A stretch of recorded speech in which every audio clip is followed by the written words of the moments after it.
आज मैं आपको बताऊंगा। देखिए, अनुच्छेद पढ़ने से पहले मैं आपके लिए ये पहला वीडियो लाया हूँ, बहुत ही इंपॉर्टेंट है। प्रश्न इसमें से हमेशा बनते हैं, आपको पढ़ के जान मिलेगा कि क्या है संविधान के, भारतीय संविधान के सोर्स, मतलब कहाँ से हमारे संविधान में कौन सी चीज़ें किस देश से अपनाई गई हैं, वो इसमें हम पढ़ें। तो इसमें क्या क्वेश्चन पूछे जाते हैं, जैसे पूछ लिया जाए आपात उपबंध हमारे संविधान में कहाँ से लिया गया, या न्यायिक पुनर्विलोकन शक्ति कहाँ से ली गई, मौलिक अधिकार हमारे संविधान में कहाँ से आए, मौलिक कर्तव्य कहाँ से आए। तो इन सब चीज़ों को पढ़ने के लिए, इनका क्वेश्चन का आंसर सही करने के लिए हमें ये चैप्टर पढ़ना ज़रूरी है। अगर आप जानते हो तो आप बेफिक्र होकर दूसरा वीडियो देख सकते हैं, कुछ और तैयारी कर सकते हैं। ना जानते हो तो एक बार देख लीजिए। ये तो 100% श्योर है कि इसमें कुछ चीज़ें मैं और बताऊंगा जो एक्स्ट्रा होंगी, जो आपने पढ़ा नहीं होगा। तो स्टार्ट करते हैं। तो सबसे ज़्यादा हमारे संविधान पे जो प्रभाव है, तो सर्वाधिक जो प्रभाव है किसका पड़ता है हमारे इस पे संविधान पे, तो भारतीय शासन अधिनियम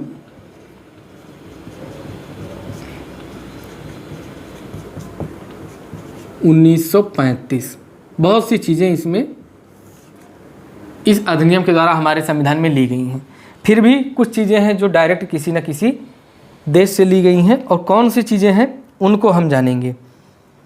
तो सबसे पहले हमारे संविधान में क्या है, प्रस्तावना। तो प्रस्तावना के बारे में बात करते हैं। प्रस्तावना के बारे में 3 प्रश्न मैं आपको बताऊंगा, और इन 3 प्रश्नों को आप सही कीजिएगा। 100% अगर आ जाएंगे तो आप सही करेंगे। मैं देखना चाहता हूँ, रेड पेन से लिख रहा हूँ तो सही आ रहा है, नहीं आ रहा है, 100% क्लियर आ रहा है।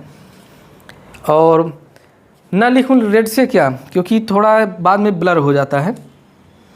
तो प्रस्तावना में क्या है, प्रस्तावना पूछ लिया जाता है इससे कि प्रस्तावना का विचार, अगर पूछा जाए कि प्रस्तावना या प्रस्तावना का विचार, लैंग्वेज देखिएगा, सेम टू सेम लैंग्वेज, इसमें कोई भी अपनापन वाला लैंग्वेज मत यूज कीजिएगा। प्रस्तावना का विचार कहाँ से लिया गया, विचार कहाँ से, अब लिया गया नहीं लिखेंगे, आप जान जाइएगा कहाँ से। तो ये लिया गया है यूएसए से। दूसरा प्रश्न ये पूछा जाता है कि प्रस्तावना की भाषा ये कहाँ से ली गई है, भाषा कहाँ से, तो ये ली गई है ऑस्ट्रेलिया से। कुछ लोग यहाँ गलती कर देते हैं कि जब प्रस्तावना ही पूरा लिया गया यूएसए से तो भाषा भी वहीं की ली गई होगी, जो गलत है। क्या भाषा, क्या जैसे लिखा, शुरुआत नहीं पढ़ते हैं प्रस्तावना, हम भारत के लोग, तो यहाँ पे लिख लीजिए इस तरह से कि उसकी भाषा क्या है, हम भारत के लोग, we the people of India, हम भारत के लोग। ये वाली जो लैंग्वेज लिखी गई है ये कहाँ से लिया गया है, ऑस्ट्रेलिया से लिया गया है। प्रश्न एक और पूछा जा सकता है, प्रस्तावना में अब तक कितनी बार संशोधन हुआ है, तो अब तक सिर्फ एक बार संशोधन हुआ, एक बार संशोधन हुआ है। प्रस्तावना में कितने न्याय की बात की गई है, तो 3 न्याय की बात है। न्याय कितने हैं इसमें, 3। कौन कौन से, सामाजिक, आर्थिक और राजनैतिक। सामाजिक, आर्थिक और राजनैतिक 3 प्रकार के न्याय की इसमें बात की गई है। प्रस्तावना से संबंधित एक बार मैं ज़रा चेक करूं कि और इसमें मतलब कितना सही है, आ रहा है, क्लियर आ रहा है, सही आ रहा है। तो देखिए, इसमें बात यह है कि ना, ये प्रश्न पूछे जा सकते हैं आपको, और पूछे किस तरह से जाएंगे कि कितने प्रकार की न्याय प्रस्तावना में बात हुई है, कितने प्रकार की इसमें समानता है, समानता कितने प्रकार की हैं, तो समानता इसमें 2 हैं, अवसर और प्रतिष्ठा की समानता, अवसर और प्रतिष्ठा की समानता की बात की गई है। स्वतंत्रताएं कितनी प्रकार की हैं, स्वतंत्रताएं 5 प्रकार की स्वतंत्रताएं। ये सीधे सीधे ये वाला प्रश्न जो यहाँ पे न्याय, समानता, स्वतंत्रता पूछ लिया जाएगा कि जो प्रस्तावना में है कितने प्रकार के न्याय की बात की गई है, 3 प्रकार की, सामाजिक, आर्थिक और राजनीतिक। कितने प्रकार के समानताओं की बात की गई है, समानताएं 2 प्रकार की, अवसर और प्रतिष्ठा की समानता।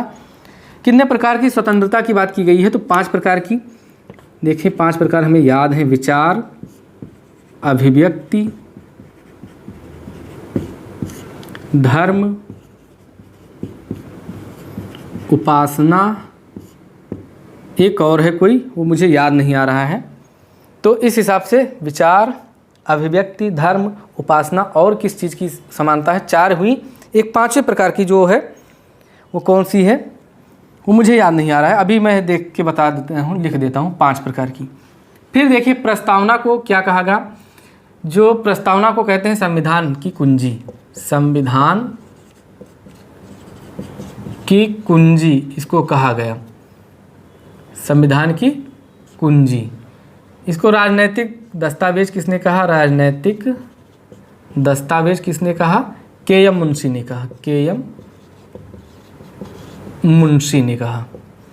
ये प्रस्तावना से संबंधित थी। प्रस्तावना डिटेल में हम पढ़ेंगे, वहाँ पे सारी चीज़ें प्रस्तावना से बात करेंगे।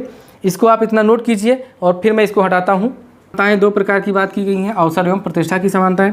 स्वतंत्रताएं 5 प्रकार की, विचार, अभिव्यक्ति, धर्म, उपासना। एक और है, कौन सा है, विचार, अभिव्यक्ति, हाँ यहाँ पे विश्वास, धर्म और उपासना। विश्वास, धर्म और उपासना 5 प्रकार की इसमें समानताएं की बात की गई। विश्वास, धर्म और उपासना की स्वतंत्रता, कि आप इतने चीज़ों के लिए स्वतंत्र हैं, ये बात की गई प्रस्तावना से। इसको हटाते हैं, फिर आगे बात करते हैं कनाडा से क्या क्या लिया गया। तो देखिए एक प्रश्न पूछा जाता है कनाडा से, तो कनाडा से इतने याद कर लीजिए, बहुत है। कनाडा से सबसे पहले क्या लिया गया, सबसे पहले मतलब हम क्या पढ़ेंगे, सबसे पहले एक संघीय सरकार की भावना जो है ये लिया गया। इसको कहते हैं ना महासंघीय राज्य, तो संघीय प्रणाली कह सकते हैं या भारतीय महासंघीय योजना कह सकते हैं। इसकी लैंग्वेज सरकार ने संघीय प्रणाली अगर कहें इसको, तो संघीय प्रणाली कहाँ से अपनाई गई। और फिर अगर आप पढ़ें इसको कि भारतीय महासंघ योजना, भारतीय महासंघ की योजना, महासंघ की योजना, ये कहाँ से ली गई। सेम लैंग्वेज सेम है, इसी को थोड़ा इस तरह से भी पूछ लिया जाता है। तो कहाँ से लिया गया, कनाडा से लिया गया। कनाडा से और क्या चीज़ लिया गया, केंद्र राज्य संबंध, केंद्र राज्य संबंध। एक चीज़ मैं आपको बताना चाहूँगा, ये जो संघीय शब्द है, पूरे संविधान में संघीय शब्द का उल्लेख नहीं है, कहीं भी संघीय शब्द का उल्लेख है ही नहीं। लेकिन संघीय प्रणाली, इसका फेडरेशन जो कहता है ना, यूनियन, यहाँ पे यूनियन किस तरह से, इसका फेडरेशन शब्द होता है, मीनिंग होता है, और यूनियन भी होता है। फेडरेशन और यूनियन में क्या डिफरेंस है वो भी मैं बताऊंगा। लेकिन ये जान लीजिए कि जो कनाडा में, यूएसए में फेडरेशन है, संघ है, तो वहाँ फेडरेशन वाला संघ है। कनाडा में जो संघ है वहाँ यूनियन वाला संघ है। तो वहीं से लिया गया हमारे भारत में। तो भारत में कौन सा संघ है, यूनियन वाला संघ है। सिर्फ इतना लिखा गया है, भारत राज्यों का संघ होगा, अनुच्छेद 1 में लिखा गया है। तो भारत राज्यों का संघ होगा, ये लिखा गया है। संघीय शब्द का उल्लेख कहीं है ही नहीं, संघ शब्द का उल्लेख है। केंद्र राज्य संबंध, ये भी इसकी अवधारणा कहाँ से ली गई है, कनाडा से। और लिया गया है इसमें जो राज्य, केंद्र द्वारा राज्यपालों की नियुक्ति, केंद्र द्वारा राज्यों में राज्यपालों की नियुक्ति, पालों की नियुक्ति, ये अवधारणाएं कहाँ से, कनाडा से ली गई हैं। फिर प्रश्न पूछ लिया जाता है विधि का शासन कहाँ से लिया गया। तो विधि का शासन लिया गया है कहाँ से, ब्रिटेन से। विधि का शासन, लैंग्वेज पे ध्यान दीजिएगा, विधि का शासन, शासन कहाँ से, ब्रिटेन से। ब्रिटेन कह लीजिए या कह लीजिए ब्रिटिश संविधान से। फिर आपसे क्या पूछा जाएगा, मौलिक अधिकार कहाँ से लिए गए। तो मौलिक अधिकार, मौलिक अधिकार कहाँ से लिया गया, यूएसए से लिया गया। फिर पूछा जाएगा आपसे मौलिक कर्तव्य कहाँ से लिया गया।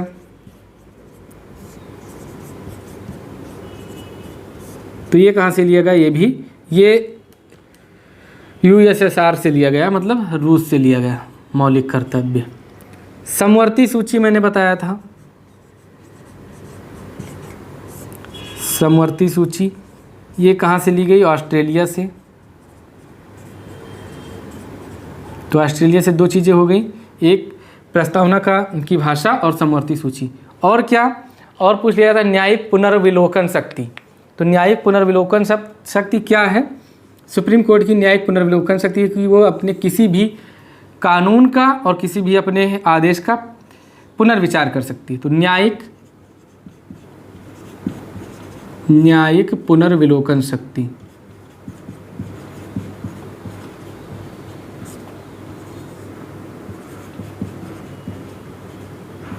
कहाँ से लिया गया ये? तो लिया गया यूएसए से। राष्ट्रपति पे महाभियोग और सुप्रीम कोर्ट और हाई कोर्ट पे महाभियोग लगाने की शक्ति, ये कहाँ जो अवधारणा है कहाँ से लिया गया? तो ये भी लिया गया यूएसए से। तो महाभियोग किस अनुच्छेद में है? अनुच्छेद 61। महाभियोग राष्ट्रपति पर यूएसए। और महाभियोग जैसी प्रक्रिया जो अपनाई जाती है मुख्य न्यायाधीश सुप्रीम कोर्ट के और हाई कोर्ट के न्यायाधीशों पर। तो ये सब कहाँ से लिया गया? यूएसए से लिया गया। फिर आपसे क्या पूछा जाएगा? एकल नागरिकता। भारत में कैसी नागरिकता है? एकल नागरिकता है। जो यूएसए है वहाँ पे कैसी नागरिकता है? वहाँ पे दोहरी नागरिकता। फिर संविधान की सर्वोच्चता, मतलब संविधान ही सर्वोच्च है, ये कहाँ की जो कहते हैं संस्कृति है? संविधान की सर्वोच्चता। किसकी सर्वोच्चता? संविधान की सर्वोच्चता लिख दें यहाँ पे। संविधान की सर्वोच्चता कहाँ से लिया गया? ये यूएसए से लिया गया है। इसको भी याद कर लीजिएगा, बहुत है। मौलिक कर्तव्य हमने लिख दिया कहाँ से? रूस से। जो directive principle of state policy जो होता है, जिसको कहते हैं राज्य के नीति निर्देशक तत्व, आर्टिकल 36 से 51 तक हैं, उनको हम शॉर्टकट में DPSP कहते हैं। ये कहाँ से लिया गया? तो ये लिया गया आयरलैंड से। आयरलैंड से DPSP कहाँ से? आयरलैंड से। फिर पूछ लिया जाता है, जैसे पूछा गया ना कि विधि का शासन, तो विधि का शासन ब्रिटेन से। और अगर पूछ लिया जाए कि विधि द्वारा स्थापित प्रक्रिया, तो यहाँ पे लिख लीजिए ताकि आपको समझ में आ जाए। विधि द्वारा स्थापित प्रक्रिया, ये अवधारणा कहाँ से ली गई? तो जापान। और हमें लगता है जापान से हमें अभी तक यही पढ़ने में आया है, जो क्वेश्चन पूछा गया है वो पूछा गया है। फिर क्या पूछा जाएगा इसमें? राज्यपाल, देखिए होता नहीं किसी राज्य में विधान सभा और विधान परिषद, जब पहले कोई भी विधेयक अगर पेश होता है, बिल पेश होता है, तो पहले चाहे विधान भवन में रखें, विधानसभा में रखें, चाहे विधान परिषद में रखें। अंततः जब दोनों सदनों से पास होकर राज्यपाल के पास जाता है और राज्यपाल देखता है कि नहीं ये अत्यधिक महत्वपूर्ण है, इस पर मेरा ही निर्णय मतलब एब्सोल्यूट नहीं है, अंत नहीं है मेरा निर्णय, हम इसमें राज्यपाल से निर्णय लेने की मतलब अपेक्षा करते हैं, उनकी सहमति लेना आवश्यक है। तो उस बिल को राष्ट्रपति जो राज्यपाल है अपने पास रख लेता है राज्यपाल के विचारार्थ, मतलब राज्यपाल उस पर राष्ट्रपति के विचारार्थ कि राष्ट्रपति उस पर विचार करेंगे। तो प्रश्न क्या पूछा जाता है कि राष्ट्रपति के विचारार्थ राज्यपाल द्वारा विधेयक सुरक्षित रखना, ये कहाँ की सभ्यता कह लीजिए या कहाँ की अवधारणा है, किस देश से अपनाया गया है? हमारे देश में भी ये आ गया है, तो ये कनाडा से अपनाया गया है। तो यहाँ पे लिखिए राष्ट्रपति के विचारार्थ। विचारार्थ मतलब विचार के लिए, विचारार्थ विधेयक को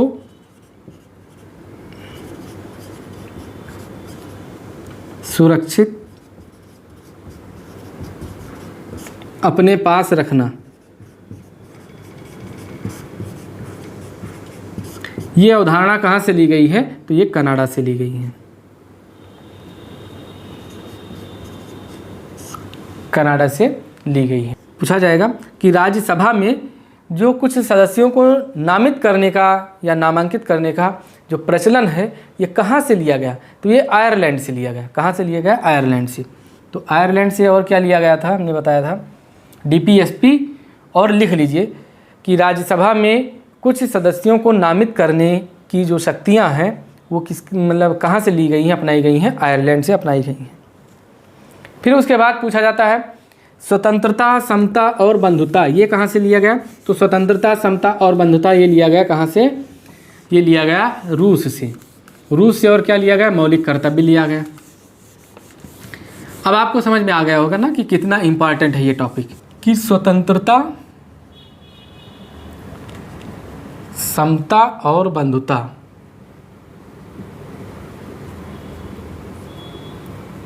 ये कहाँ से अपनाया गया, ये रूस से अपनाया गया हमारे देश में। इसके बाद समवर्ती सूची हमने बता दिया। आपात उपबंध और मंत्रिमंडलीय सरकार। मंत्रिमंडलीय सरकार ब्रिटिश संविधान से लिया गया, आपात उपबंध लिया गया जर्मनी से। तो आपात उपबंध, इसकी अवधारणा कहाँ से, जर्मनी से। जर्मनी का वाइमर संविधान, जर्मनी का वाइमर संविधान से। फिर पूछ लिया जाए मंत्रिमंडलीय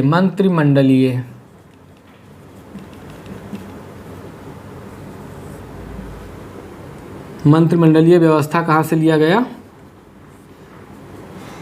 तो आपात उपबंध जर्मनी से लिया गया। मंत्रिमंडलीय व्यवस्था कहाँ से लिया गया, तो ब्रिटिश से लिया गया। ब्रिटिश मतलब मंत्रिमंडलीय सरकार कह लीजिए या व्यवस्था कह लीजिए। फिर शासन की संसदीय प्रणाली और द्विसदनीय प्रणाली दोनों पूछी जाती हैं। लैंग्वेज, शासन की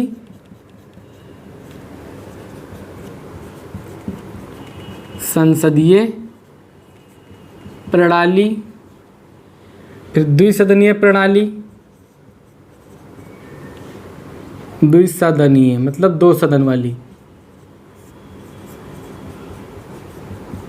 2 सदनीय प्रणाली। और कुछ है ब्रिटिश से जो लिया गया है, द्विसदनीय प्रणाली हो गया। विधायी प्रक्रिया, देखो विधि द्वारा स्थापित प्रक्रिया जापान से, लेकिन विधायी प्रक्रिया कहाँ से है, तो विधायी प्रक्रिया है ब्रिटिश से। तो विधायी प्रक्रिया।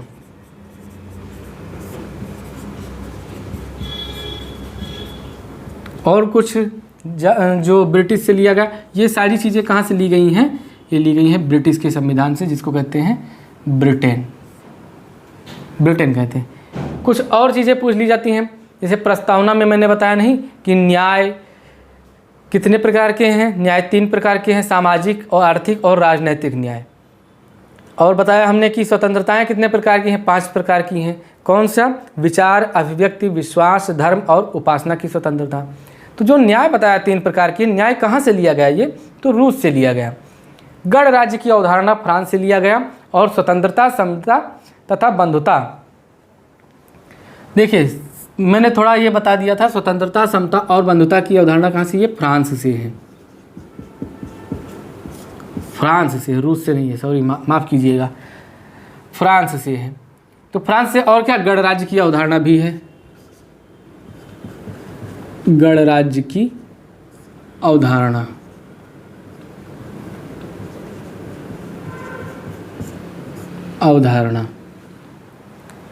एक शब्द आता है गणतंत्र का मतलब पूछ लिया जाता है। गणतंत्र का मतलब जब पूछो तो अच्छे पढ़ने वाले आओ बाव करने लगते हैं। आओ बाव मतलब जो सटीक चीज़ है वो नहीं बताते हैं और इधर उधर की चीज़ें बताने लगते हैं। क्या है गणतंत्र का मतलब, सीधा सीधा आप याद कीजिए कि जो राजा का बेटा है वो राजा नहीं बनेगा। मतलब ये तो मैंने वैसे बोल दिया कि राजा का बेटा राजा नहीं बनेगा, बात सत्य है, लेकिन इसको थोड़ा लैंग्वेज, संवैधानिक लैंग्वेज में क्या कहा जाता है, वहाँ ये कहा जाता है कि जो भारत का, मतलब भारत नहीं, किसी भी देश का राष्ट्राध्यक्ष जो है, मुखिया जो है देश का, वो वंशानुगत ना हो करके चुना जाता है। कैसे चुना जाता है, प्रत्यक्ष अप्रत्यक्ष कुछ भी करके चुना जाए, लेकिन वो जनता द्वारा चुना जाना चाहिए। ठीक, तो इसको कहते हैं गणतंत्र होना। आप पूछ लो, अच्छा बताओ गणतंत्र का मतलब क्या है। अब वो बताने लगते हैं हमारा संविधान 26 जनवरी 1950 को लागू हुआ था। अरे तो ये भारत में लागू हुआ था 26 जनवरी 1950 में, तो भारत से पहले तब भारत में लागू हुआ, तो क्या भारत ही ये गणतंत्र है और देश गणतंत्र नहीं है। तो सीधा सीधा मतलब है कि जो जिस देश का मुखिया वंशानुगत ना हो करके, वंशानुगत मतलब कि उनके बाप थे, फिर उनका बेटा हुआ तो वो भी हो गया राजा, फिर उनका बेटा हुआ तो वो राजा बन गया, मतलब जन्म हुआ कि राजा पैदा हो गया। इस तरह से व्यवस्था ख़त्म कर दी गई और क्या कर दिया गया, कहा गया कि चुनाव होगा, जनता जिसको चुनेगी वही राजा बनेगा। तो ये चीज़ें कहाँ से ली गई हैं? ये फ्रांस से लिया गया है। उपराष्ट्रपति का पद पूछ लिया जाता है आपसे, उपराष्ट्रपति का पद। उपराष्ट्रपति का पद कहाँ से लिया गया है? ये तो हमने आपको बताया नहीं उपराष्ट्रपति का पद कहाँ से, यूएसए से लिया गया। और ये किस आर्टिकल में है? आर्टिकल 63 में है, यूएसए से। कुछ आर्टिकल में राष्ट्रपति से बता दूं, जैसे आर्टिकल पूछ लिया जाता है 52, तो भारत का राष्ट्रपति होगा, तो राष्ट्रपति का पद। फिर 53 पूछ लिया जाता है, 53 में क्या है? कार्यपालिका शक्ति,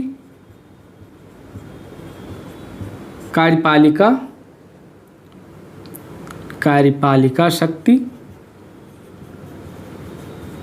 किसमें? राष्ट्रपति में निहित होगी, समस्त कार्यपालिका शक्ति राष्ट्रपति में। फिर 54 में क्या है? 54 में है निर्वाचक मंडल। निर्वाचक मंडल मतलब निर्वाचन में कौन कौन से सदस्य भाग लेंगे, वो 54 में बात की गई है। 55 में क्या है? तो 55 में है निर्वाचन पद्धति, मतलब निर्वाचन किस तरह से होगा, वो निर्वाचन पद्धति। एक और इम्पॉर्टेंट है 57, तो पुनर्निर्वाचन की पात्रता। पुनर्निर्वाचन की पात्रता मतलब एक राष्ट्रपति कितनी बार और किस किस तरह से मतलब पुनर्निर्वाचित हो सकता है, उसकी पात्रता। पुनर्निर्वाचन की पात्रता किसमें बात की गई है? 57 में। फिर पूछ लिया जाता है 58 में क्या है? तो राष्ट्रपति पद की राष्ट्रपति पद की योग्यता। तो पद की योग्यता। फिर आता है 60 में हमने बताया ही क्या है? शपथ और प्रतिज्ञान। 59 में वेतन है, राष्ट्रपति का वेतन। 59 में वेतन भत्ते। फिर 60 में क्या है? 60 में शपथ प्रतिज्ञान। शपथ देखो हमने बताया था अनुसूची में ना कि तीसरी अनुसूची में क्या है, तो कुछ संवैधानिक पदाधिकारियों का शपथ है तीसरी में, लेकिन उसमें से बताया था कि राष्ट्रपति का नहीं। राष्ट्रपति का क्या है? राष्ट्रपति का वो आर्टिकल 60 के तहत वो लेता है, शपथ लेता है राष्ट्रपति। 61 में क्या है? तो 61 में है महाभियोग, कि राष्ट्रपति पे महाभियोग कैसे चलाया जाएगा, कब चलाया जाएगा, क्यों चलाया जाएगा। एक राष्ट्रपति से संबंधित होता है 72 क्षमादान। काहे परेशान हैं, ये तो पढ़ाएंगे ही हम। फिर क्या बच्चा? एक और, ये तो अब हम हटाते हैं इसको, ये तो फ्लो में मैंने बता दिया, आप यहाँ पढ़ लेंगे। फिर जब आर्टिकल वाला पढ़ाएंगे, वो आर्टिकल में ऐसे जैसे हमने नागरिकता बताया, नागरिकता के आर्टिकल पढ़ लेंगे। अब ये पूरा डीप नहीं पढ़ेंगे, नागरिकता में क्या क्या इंपॉर्टेंट है, जो क्वेश्चन आए हुए हैं उन्हीं को पढ़ेंगे, नए हम कुछ नहीं। और रही बात, जो बात किसकी रही, उपराष्ट्रपति का पद कहाँ से था? यूएसए से था, इसके बारे में बात किया था। तो संविधान के सोर्सेज हम पढ़ रहे थे। संविधान के सोर्सेज में संविधान संशोधन जो सबसे ज़्यादा इम्पॉर्टेंट है, पूछ लिया जाता है आर्टिकल 368 के तहत किस देश से लिया गया है संशोधन की प्रक्रिया। तो यहाँ पे लिखिए संविधान संशोधन। संविधान संशोधन ये कहाँ से लिया गया? ये लिया गया साउथ अफ्रीका, दक्षिण अफ्रीका से।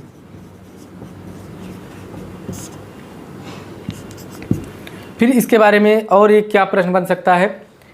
और बन सकता है जैसे आपातकाल के दौरान जो मूल अधिकारियों की जो मूल अधिकार होते हैं उनमें कौन सा निलंबन होगा, कौन सा नहीं होगा, इसकी शक्तियाँ जो जिसको दी गई हैं।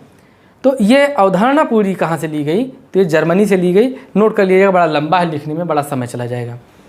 दोनों सदनों की संयुक्त बैठक, संयुक्त बैठक 108 में है, आर्टिकल 108 में संयुक्त बैठक बुलाता है, राष्ट्रपति बुलाता है। अध्यक्षता कौन करता है? तो वो करता है लोकसभा अध्यक्ष, स्पीकर करता है। बुलाता कौन है? बुलाता है राष्ट्रपति। क्यों बुलाता है? जब कोई बिल में विवाद हो जाता है, बिल विवाद समझ लीजिए, किस तरह से कोई बिल पारित होने वाला होता है, राज्यसभा में कहता नहीं ऐसा होना चाहिए, लोकसभा में कहता है ऐसा होना चाहिए, टकराव की स्थिति आ जाती है, तब बुलाया जाता है संयुक्त बैठक। हमने जब याद किया था तो 108 पे बुलाते थे क्या, एम्बुलेंस। तो हमने कहा 108 पे एम्बुलेंस बुलाते हैं, तो संयुक्त बैठक राष्ट्रपति किससे बुलाते होंगे, 108 आर्टिकल 108 से। फिर एक और पूछ लिया जाता है आपसे, पूछा जाएगा ये कि संयुक्त बैठक की जो अवधारणा है ये ली कहाँ से गई, संयुक्त बैठक। तो दोनों सदनों की संयुक्त बैठक की अवधारणा जो है वो ऑस्ट्रेलिया से ली गई है।